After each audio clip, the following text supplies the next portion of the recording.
raccontare storie di guerrieri antichi senza armi e senza nome.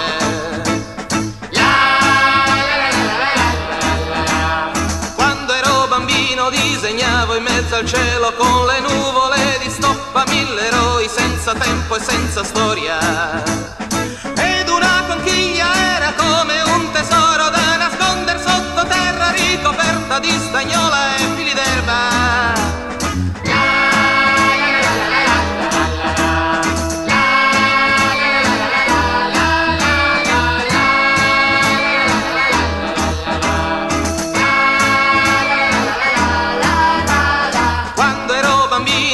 Sedevo in un ufficio dietro una scrivania col mio nome ma che non sarà mai mia.